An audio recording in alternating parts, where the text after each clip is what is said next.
Hi, I'm Sarah Johnson, the volunteer and membership coordinator for Mode Shift Omaha. Mode Shift is a transportation equity nonprofit started in Omaha in 2011.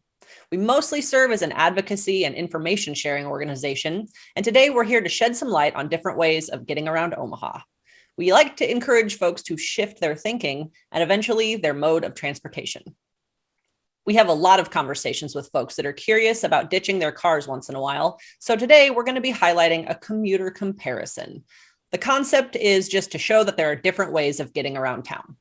We're going to also showcase more than just time. There are several different pros and cons for each mode. The experiment that we're going to be looking at today involves three modes of transportation. One person drove their car, one person took a bus, and one person took a bike, an electric bike, from the Benson Library to City Hall. We chose that trip because it's a pretty familiar situation going from Benson to City Hall on Tuesdays for city council meetings. We also wanted to highlight that it's leaving from the public library. There's a lot going on with libraries right now, so we thought that that would be worth highlighting. It's also a replicable experiment if anybody else wants to try it. The concept is pretty simple. Choose three modes of transportation, a starting point and a stopping point, and then you can use the scorecard that we've created, which we'll get into in a moment, to compare your commute. I'm Sarah, and I'm going to be riding my bike. I'm Stephanie, and I'm going to be driving my car. I'm Kai, and I'll be taking the bus. Here we go. Let's go. All right, let's get into that scorecard. Basically, we wanted to kind of come up with some metrics, again, so that this would be a replicable experiment. We chose, once again, a car, a bike, and a bus as far as the modes of transportation.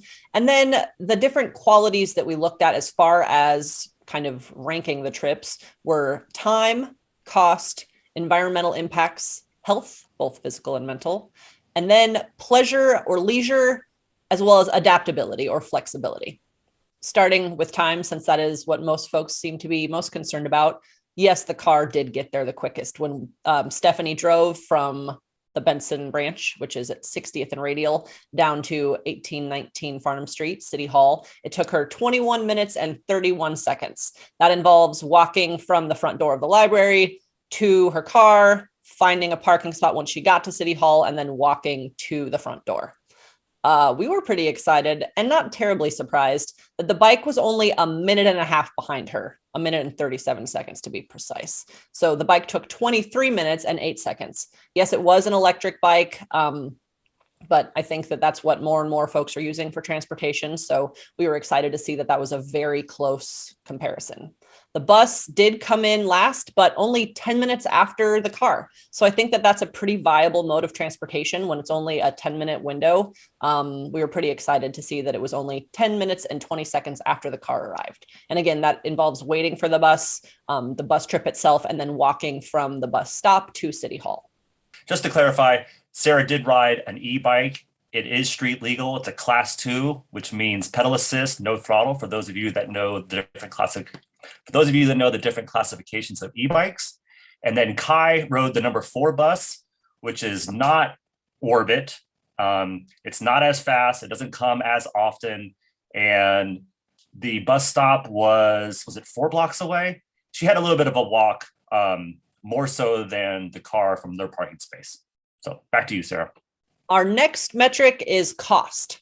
Again, back to the bus situation. Kai is a UNO student, and UNO is awesome and gives all of their students, and I actually have one as well since Mode Shift has an office on campus, a free pass. So you can use your MAV card to ride the bus for free. So regardless of whether or not you're a UNO student and have a free pass, the bus is still the most cost-efficient way to get from A to B. It's $1.50. So that got the number 1 ranking when it comes to cost. The bike was second in line because, when you factor in maintenance and whatnot for an electric bike, it is certainly less than a car, but more costly than just riding the bus. And then last on the list, as far as cost efficiency, is the car. We use AAA as a source for this, but between car payments, insurance, title, registration, tax, gas, all the things that you have to do for your dear car, it's over $9,000 annually to own a car. So that definitely is the least cost-effective way of getting around. The next quality we're looking at is environmental impact. The bicycle we rated as number one there because it's the least amount of wear and tear on the roads, least amount of noise pollution. It's the smallest vehicle when we talk about land use and, zero emission. The bus is next because definitely lower emissions than a car. With the amount of passengers you can fit on a bus, it is definitely going to be the most efficient in that regard. It also saves fuel, again, per person, and reduces congestion. The car is, again, last on the list. Air pollution, land use, the cost and environmental impacts of continuing to build and widen roads and interstates, and definitely the biggest contributor to climate change when we're looking at these three modes. After environmental impacts, we decided to look at health, and that is both mental health and physical health. The bicycle, number one, once again, not only are you getting the most movement, exercise, if you will, e-bike or otherwise, you're getting fresh air. You're also, for me, it's definitely number one for mental health as well. I love riding my bicycle. Obviously we are the ones that created the scorecard and have ranked it as such. So there may be some bias in it, but I really do believe that it's hard to argue against the physical health impacts. And that was why we put the bike number one. I a lot of times say pedal happy because, when you're riding your bike, waving at neighbors that you pass or just kind of interacting with your environment a lot more is good for your mental health. It's good for the community and good for your physical health. The bus ranked number two here because you do have a little bit more walking since you have to walk to the bus stop, which was about a block away from the Benson Library to the stop where Kai hopped on the number 4 to head downtown. And then she did have several block walk where the bus dropped her off. So that is number 2. We also, as far as mental health and riding the bus, we thought that was, again, worth ranking number 2 because it's pretty relaxing. Once you get on the bus, you just kind of sit back and enjoy the ride. So pretty stress-free there. That does not apply to a car drive. Road rage is a thing that really only applies to folks driving cars. And it is the most sedentary. You're just sitting there. A lot of folks, eat while they're driving or, unfortunately, create a lot of death and injury on the road due to distracted driving. So not only is it stressful, it's not good for you physically either. The next item we have on our qualifications or the metrics list is pleasure and leisure. We talked about this a little bit under mental health, but we ranked the bus number 1 under pleasure and leisure as well, because as Kai mentioned, her favorite part is reading a book. She was able to check emails, kind of play on her phone. It was just very leisurely. You just hop on the bus and then you're taken care of. It takes you where you need to be, and you're able to kind of relax and get some stuff done or just enjoy your time while you are there. We ranked the bicycle number 2. For me, it's definitely the most pleasurable. I love riding my bike. It's just definitely fun. E-bikes specifically, total game changer. I used to own a bike shop and we would sell e-bikes and people would come back from test rides literally giggling when they got off. So the giggle factor is high for me on this one. So we ranked the bike at number 2. Again, the car is in last place here. The only part that Stephanie could really come up with as far as what she enjoyed about driving was that she could listen to some music. But other than that, again, we talked a little bit about road rage earlier, distracted driving. There's really just not that much that's pleasurable. Again, some people like driving and that's fine, but it's not leisurely. You need to be focused on the road. You can't be doing anything else. You really need to be not texting, not eating, not a lot of the things that we see people driving cars do. So we ranked this number 3 because we don't think that there's much leisurely about driving. Once again, the distracted driving situation is a big issue. Unfortunately, we hear about crashes on the roads all the time, whether it is due to alcohol or speed or distracted driving. Cars are not pleasurable because they are sometimes death machines. Anyway, I'll stop harping on that for now, and we'll move on to our next item here, which is adaptability or flexibility. That is definitely something that we hear a lot about from folks that are considering switching a commute. What if my kid gets sick at school and I have to wait for the bus to get me to my house to get the car to get the kid? So as far as adaptability and flexibility with trips or a change of plans, we did rank the car at number 1 there. So in case there was an emergency, it is certainly the easiest and most flexible to just hop in that car and go where you need to go. You're not waiting on a bus route.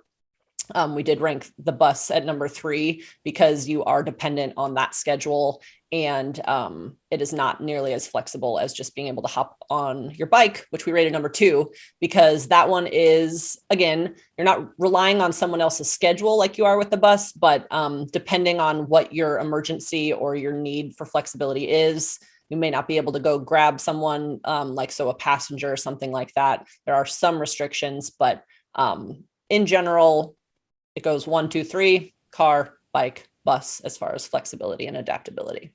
And then also, I would add that, you pretty much could drive a car any time of the year. And it's just now starting to get cold in Omaha. And if you're properly dressed, you can ride a bike year round. Just got to put on a few more layers. And I guess the thing with if we were to do this again in the wintertime, would we factor in the amount of time shoveling snow to get out of your car? Yeah, Okay. that is definitely, there's a good point with the weather being kind of a game changer in some of this. When I hop on my bike in the winter, I actually kind of laugh to myself as I'm riding by people digging their cars out of snowbanks. Before you hop in your car and drive somewhere, you have to clear off the windshield and defrost your windows and warm up the engine and all of that stuff. So, as far as flexibility and quick response, I would still argue that, yeah, the bike is pretty hard to beat. But again, we did this while there was no snow on the ground. It was a pretty decent day. It was a little bit chilly and a little bit windy, but for the most part, pretty decent travel conditions. So now that we have gone through our scorecard, we just kind of wanted to do a general review of the results. So we added them all up. Again, car, bike, and bus. We had rankings between 1 and 3 for each of these categories: time, cost, environment, health, leisure, and adaptability. And we came up with, any guesses? That's right. The bicycle is number 1. Again, we're not professional scientists. There is some bias involved, but we think for the most part, this is a pretty easily replicable scorecard. And so we'd encourage you all to do it. We added everything up and the bike got 10 points, which is the lowest number and therefore the winner of this little experiment. Again, to just kind of hit some of the highlights, we found it to be the most efficient or the best tool for the job, really, when it comes from this perspective of riding from Benson to City Hall. It was also pretty affordable, better for the environment and personal health, and definitely the most fun.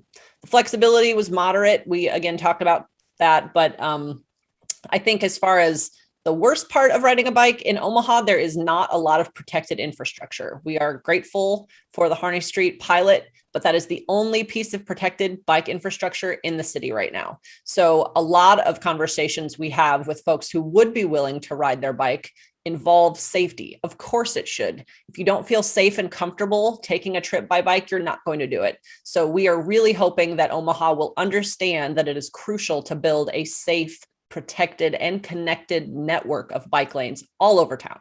Of course, they can't go on every road, but we would really be grateful for a network. The Humble bus rated second here. It got 12 points. Yes, it was the slowest, but it's the cheapest and better for the environment than driving your car. It's also better for your personal health, pretty leisurely, not super adaptable as we talked about, but if they had more efficient lanes, better frequency, a little bit more dedicated infrastructure, bus lanes where there couldn't, have blockages with cars, that would be a little bit better rating than it already was. The car, we added up, and 14 points is what the car got. Sure, it is the fastest, but it is the most costly, both financially and environmentally. It's a non-sustainable way of getting around. It is adaptable, sure, but the health of yourself and the planet should, in our opinion, trump all of those other speedy and adaptability factors. We can't really talk about cars without talking about potholes. Road construction is something else that can be a factor. Stephanie did not have too big of an issue finding parking, but as we know, Omaha loves to talk about free and convenient parking. She was able to find a metered spot on, I think, about a block away. So pretty good parking opportunity for her. this, again, a lot of these factors could change depending on the type of construction. She just used, I think it's important to say that she just used the Google Map recommendation. She mentioned that she may have on her own chosen a little bit different route, but yeah, overall, we were grateful that everyone was able to participate and get from A to B safely in different modes. All right, well, thanks for watching. That was our first experiment as far as the commuter comparison goes, but we would encourage you to let us know what you thought. Do you have another trip in mind that you would like us to commute and compare? Maybe you don't live in Omaha and you would like to replicate this experiment. We would certainly encourage you to do so. We're also interested in feedback. You can find us on all sorts of social media at Mode Shift Omaha. You can also email us at info@modeshiftomaha.org. Again, this is just the first of hopefully multiple experiences and experiments. We know for sure we want to highlight how different it is and how difficult it is, how many barriers there are for folks in wheelchairs when they are getting around Omaha. Not everyone in a wheelchair chooses or has the ability to drive, and relying on Mobi is something that really deserves a deeper dive that we're hoping to do in the future. We're also interested in looking at ways folks get to and from campus. UNO actually has 2 campuses.